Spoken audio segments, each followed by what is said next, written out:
10th के physics का electricity part 2 है। इसमें 3 क्वेश्चन है जो पिछले पार्ट में ही लिखे थे और इसको पहला क्वेश्चन समझा दिए थे, तीसरा भी समझा दिए थे। एक तरह से समझो, दूसरा खाली समझाना है, फिर भी तीनों को रिपीट कर देते हैं। किसी वस्तु के धनावेशित या ऋणावेशित होने का क्या अर्थ है? कोई वस्तु ए है और कोई वस्तु बी है। अगर ये धनावेशित है तो इसका क्या अर्थ है, और ये अगर ऋणावेशित है तो इसका क्या अर्थ है? तो कोई भी वस्तु धनावेशित कब होगा? जब उस वस्तु पर से इलेक्ट्रॉन हट जाए, कुछ इलेक्ट्रॉन हट जाए। जितना अधिक इलेक्ट्रॉन उस वस्तु से निकलेगा उतना ही अधिक धनावेशित होगा, है ना ऐसी बात? और कोई वस्तु ऋणावेशित तब होता है जब उस पर इलेक्ट्रॉन बाहर से आ जाता है, यानी इलेक्ट्रॉन के ट्रांसफर से वस्तु धनावेशित या ऋण आवेशित होता है। अगर कोई वस्तु इलेक्ट्रॉन को त्यागता है तो इलेक्ट्रॉन और प्रोटॉन का संतुलन गड़बड़ होगा। इलेक्ट्रॉन को जो त्यागता है उसमें प्रोटॉन बढ़ जाता है और इसलिए प्रोटॉन बढ़ा तो धन आवेश की संख्या बढ़ गई, इसलिए वह धनावेशित हो जाता है। और जो वस्तु इलेक्ट्रॉन पाता है, पहले से तो इलेक्ट्रॉन और प्रोटॉन का संतुलन बराबर रहता है। मान लो ए में 50 प्रोटॉन है तो 50 प्लस चार्ज है, तो जितना प्रोटॉन है उतना इलेक्ट्रॉन भी होगा। 50 इलेक्ट्रॉन है, मान करके चलो इसमें से प्रोटॉन तो निकल नहीं सकता है चूंकि न्यूक्लियस में रहता है। इसमें से 10 ठो इलेक्ट्रॉन निकल गया इसमें से, तो अब कितना इलेक्ट्रॉन बच गया? 50 में से 10 घटाओ, 40 इलेक्ट्रॉन बच गया, जबकि 50 प्रोटॉन मौजूद है। 10 निकल गया तो 50 प्रोटॉन है, 40 इलेक्ट्रॉन है, तो 40 इलेक्ट्रॉन का 40 निगेटिव चार्ज यानी ऋण आवेश 50 में से 40 प्रोटॉन के धन आवेश को समाप्त करेगा। एक प्लस मतलब एक धन आवेश एक ऋण आवेश को खत्म करता है, फिर दूसरा धन आवेश दूसरे ऋण आवेश को समाप्त करता है। तो एक प्रोटॉन पर एक धन आवेश, तो 50 प्रोटॉन पर 50 ठो धन आवेश, इसी तरह 50 इलेक्ट्रॉन पर 50 ऋण आवेश। तो इलेक्ट्रॉन और प्रोटॉन की संख्या समान जब किसी वस्तु में होगा, रहता ही है, तो दोनों एक दूसरे के आवेश को समाप्त कर देता है। इसलिए भी कोई भी धातु, कोई भी वस्तु जो धातु हो वह विद्युत की दृष्टिकोण से उदासीन होता है।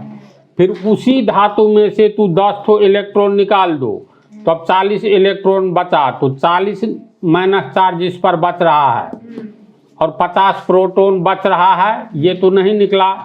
तो 50 में से 40 घटाओ, 10 ठो, हाँ ये हो गया तुमको 40 प्रोटॉन प्लस 10 प्रोटॉन, तो 40 इलेक्ट्रॉन 40 प्रोटॉन के पावर को समाप्त कर देगा, लेकिन 10 प्रोटॉन का आवेश 10 धन आवेश इस पर काम करता रहेगा और ये 10 धन आवेश काम करेगा। तो ये धन आवेश से धन जोड़ आवेशित यानी धन आवेश से आवेशित हो गया, यानी धनावेशित हो गया। आवेशित हो गया तो कहते हैं चार्ज हो गया, धन आवेश से चार्ज हो गया। मोबाइल को हम लोग चार्ज करते हैं ना, तो इसका अर्थ होता है आवेशित करते हैं मोबाइल को। तो कोई भी पिंड कब धन आवेशित होगा? जब उससे इलेक्ट्रॉन निकलेगा। क्लियर है? कोई वस्तु कब ऋण आवेशित होगा? जब वह इलेक्ट्रॉन ग्रहण करेगा। अब इसी का उदाहरण हम लोग ले, इसमें 30 इलेक्ट्रॉन है, तो इसका मतलब 30 प्रोटॉन भी है। अब बाहर से ये 10 इलेक्ट्रॉन इसी को दे दो, इसी को 10 इलेक्ट्रॉन दे दो, ये 10 तो 30 और 10 40 इलेक्ट्रॉन हो गया। तो 30 प्रोटॉन 30 इलेक्ट्रॉन के पावर को ख़त्म करेगा आवेश को, लेकिन 10 इलेक्ट्रॉन जो बाहर से आया है उसका ऋण आवेश काम करेगा और ये ऋण आवेश से आवेशित होगा। हम लोग कहेंगे ये ऋण आवेश से चार्ज हो गया है, आवेशित हो गया है। समझ गया बात? तो खेल किसका है? इलेक्ट्रॉन का है। सिर्फ इलेक्ट्रॉन नहीं निकलेगा तो ये धनावेशित नहीं होगा, इलेक्ट्रॉन इसमें नहीं प्रवेश करेगा तो ऋणावेशित नहीं होगा। यानी किसी वस्तु से इलेक्ट्रॉन का निकलना उस वस्तु को धनावेशित करना है, किसी वस्तु में इलेक्ट्रॉन का प्रवेश करना उस वस्तु को ऋण आवेश से आवेशित करना है। तो जैसे तू लोग प्रयोग भी कर सकते हो, ये स्नान करके बाल सुखा करके, कंघी जो होता है ना, कंघी से बाल को झाड़ने पर कागज का छोटा छोटा टुकड़ा लोगे तो ये कागज के टुकड़े को आवेशित कर लेता है। इसके बाद कांच का छड़ लो, कांच का छड़, कांच के छड़ को रेशमी वस्त्र पर रगड़ोगे तो कांच के छड़ से कुछ इलेक्ट्रॉन खुदक करके इस पर चला जाएगा।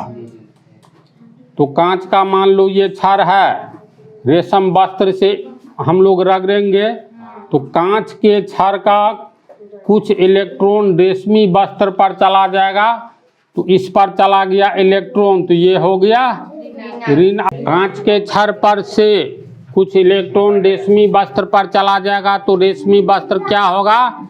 ऋण आवेश से आवेशित।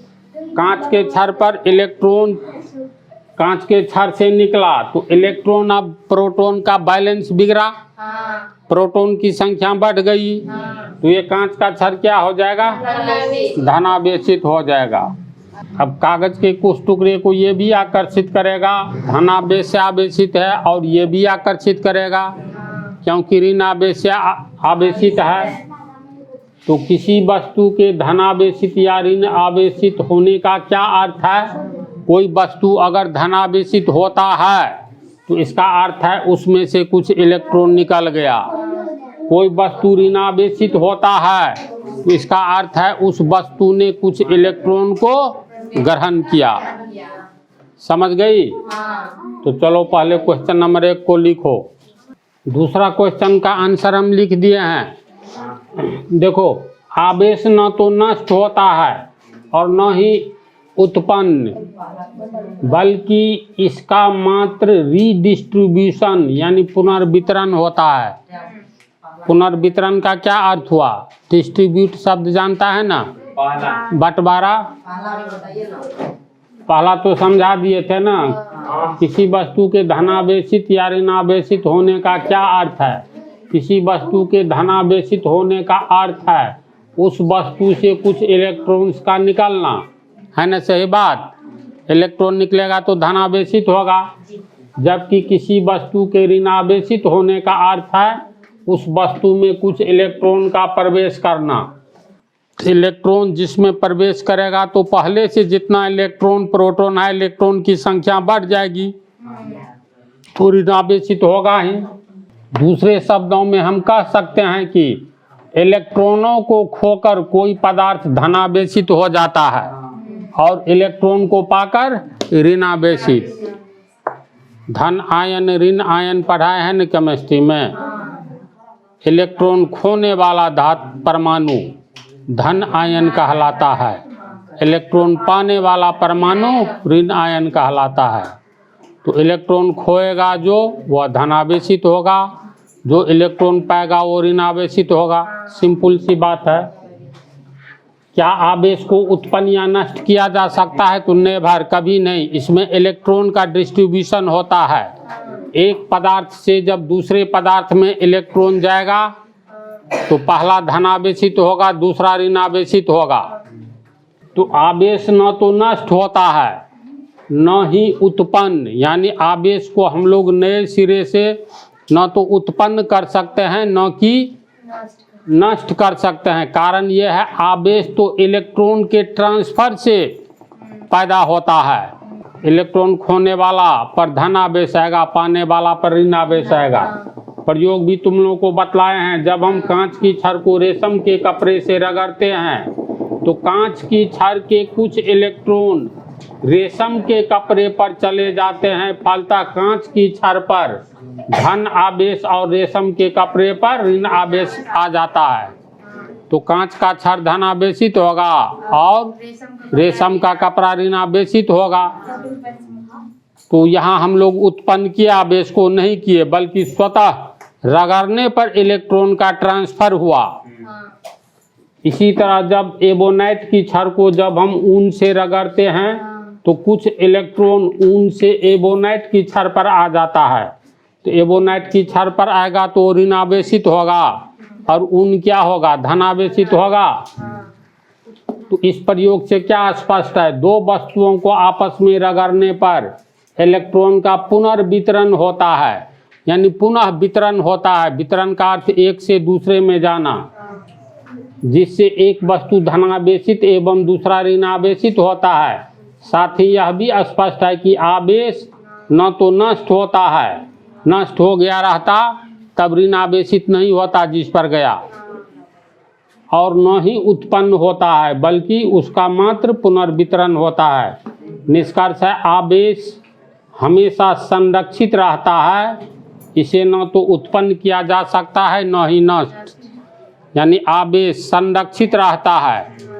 जब इलेक्ट्रॉन का ट्रांसफर होगा तब आवेश एक पर ऋण आवेश एक पर धन आवेश उत्पन्न होगा, और जिस पर जाएगा तो उसके प्रभाव से ऋण आवेश उत्पन्न होगा। नष्ट नहीं हुआ इलेक्ट्रॉन, किसी न किसी में एक से दूसरे में गया और पहले से निकला तब पहला धनावेशित होता है। यानी हम लोग उत्पन्न नहीं किए न नष्ट किए, बल्कि सब खेला इलेक्ट्रॉन के ट्रांसफर का है। तो इसको समझ गया, इसको उतार लो और लास्ट में ये 2 लाइन का परिभाषा है, विद्युत धारा किसे कहते हैं। देखो इसका परिभाषा बतलाए भी हैं। इलेक्ट्रॉन के लगातार प्रवाह को विद्युत धारा कहते हैं। विद्युत जोड़ धारा, विद्युत की धारा यानी जल धारा, बहते हुए जल को हम लोग जल धारा कहते हैं, स्थिर जल को नहीं कहते हैं। उसी तरह बहते हुए विद्युत को, बिजली, बहते हुए आवेश को, आवेश का अर्थ हुआ ऋण आवेश, ऋण आवेश का अर्थ हुआ इलेक्ट्रॉन। चूँकि नाभिक से प्रोटॉन निकल नहीं सकता है, इलेक्ट्रॉन ही परमाणु से निकल सकता है, इसीलिए इलेक्ट्रॉन के लगातार प्रवाह को हम लोग विद्युत धारा कहते हैं। तो जैसे जल धारा का प्रवाह कहाँ होता है, अरे उसके लिए एक रास्ता होता है न, चाहे नदी हो या नाला हो, तो एक माध्यम होता है। अब पोखरा का पानी क्यों नहीं बहता है, क्योंकि उसको पोखरा का चारों महार में से एक महार को काट दो तब बहेगा, ये बंद सिस्टम में है। तो जल की धारा वहाँ होती है खुली जगह में जो हमेशा प्रवाहित होती रहे। तो जल धारा के लिए माध्यम है नदी, उसमें लगातार जल प्रवाहित होता रहता है। नाला है, फिर टंकी का उदाहरण दिए थे ना, टंकी रहता है तो पाइप लगा रहता है, उसमें जल प्रवाहित जल धारा जाता रहता है और मोहल्ले टू मोहल्ले सप्लाई होता है। तो जिस तरह जल के धारा को प्रवाहित होने के लिए एक रास्ता चाहिए, उसी तरह इलेक्ट्रॉन को प्रवाहित होने के लिए एक रास्ता चाहिए, और वह रास्ता होता है चालक। अब चालक किसे कहते हैं, तो जिस रास्ते से या जिस माध्यम से इलेक्ट्रॉन का प्रवाह हो, उस रास्ते या उस माध्यम को हम लोग चालक कहते हैं। तो छोटी सी परिभाषा है, किसी चालक से इलेक्ट्रॉन के सतत यानी लगातार प्रवाह को विद्युत धारा कहते हैं। ये प्रवाह रुक जाती है तो हम लोग कहते हैं लाइन कट गया, जैसे अभी बिजली कटी हुई है, लाइन कटा हुआ है, जब प्रवाह चालू होगा तो बिजली आ जाएगी, फैन चलने लगेगा। तो समझ गया इसका परिभाषा। तो इस पाठ को यहीं रहने दो अब।